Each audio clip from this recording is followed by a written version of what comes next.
أعوذ بالله من الشيطان الرجيم بسم الله الرحمن الرحيم دكاني أدولون الحمد لله كي وقال الحمد لله رب العالمين الحمد لله رب العالمين أكي أوان الفاوا بابا وأقباوني يجي رام الله حياته وذكره tí Ọlọ́run fi wọ́n ṣe ọ̀kánkán jókòó yìí bí dáadáa tí àwọn tàná tí Ọlọ́run ní kan ṣe tí ó bàjẹ́ ọlọ́mọdé ó bàjẹ́ láéláé. àmín. lábẹ́ bẹ́ẹ̀ mo kí àwọn àlùfáà wa Sheikh Mubarak Zigini رام الله حياته ẹ kú àìgbàgbé àná ọba tí ó fi yín yọrí sí àwọn àgbàlagbà gbogbo tí Ọlọ́run bá sọ̀padà sí búdà ọlọ́mọdé ó kàn yín o. àmín.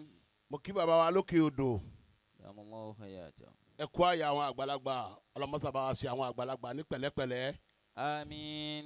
mo kí bàbá wa bàbá ń Bàrígà ọba tí ó fi yín sàpọ́nlé fún lọ́rin Ọlọ́run ò ní fi yín tàbùkù lọ́rin náà láéláé àmín. kò wá ní fìlú lọ́rin tàbùkù àwa náà. àmín. mo kí àwọn àlùfáà wa tafsiri wa àgbà láti Abẹ́òkúta òfìdérí àwọn àlùfáà wa Sheikh Abdulgani Al-Abtawi àti gbogbo àwọn àlùfáà wa bàbá Wọníyangí àti àwọn gbogbo àwọn àgbàlagbà mo wá kí àfáà wa Mọ̀lánà Sheikh Musa Ainu Ridọ رام الله حياته وذكره ẹ kú iṣẹ́ àwọn àgbàlagbà ẹ sì kú iṣẹ́ àwọn ẹni Ọlọ́run èyí tí Ọlọ́run ṣe yìí èèyàn rí i pé inna Allaha la yudihu ajra al-muhsinin المحسنين gbogbo àwọn ọmọ àwọn àgbàlagbà tí wọ́n bá dó ti tùrásù àwọn tó bí wọn tí wọ́n sì dó déédéé irú bọ́lá ti ń ṣe yìí náà lọ́lọ́run ṣe fún wọn. bí ẹ ti ń bẹ ní Amẹ́ríkà ní gbogbo wa náà ń tẹ̀lé yín ẹ wá ń tì létò kan bọ́ sí létò míì.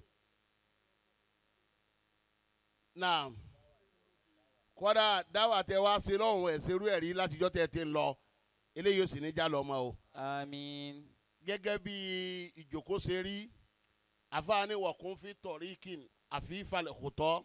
وكن في طريق عفيف اليطا شريف سماء كريم النظر وكن رجلا إن أتى بعده يقولون مر وهذا الحذر wọ̀kún fi tọ̀ríkìn. كن في الطريق àfáà lójú ọ̀nà tí wọn náà bá fẹ́ rìn. كن في الطريق عفيف اليطا jẹ́sẹ̀ rí orin ilẹ̀ ń bẹ̀ dáadáa bọ́lọ̀ ti ṣe fún Mọ̀lánà Sheikh Kamaluddin Al-Adabi. شريف السماء كريم النظر jẹ́ni tí ó máa lísìn sáwọn èèyàn tí ó máa gbọ́rọ̀ àwọn èèyàn sì jẹ́ni tẹ́ pé bíyàn bá ń wù ọ́ inú wọn yóò máa dùn pé sáàfà ní lágbájá yẹn jẹ́ sọ́mà. وكن رجلا إن أتى بعده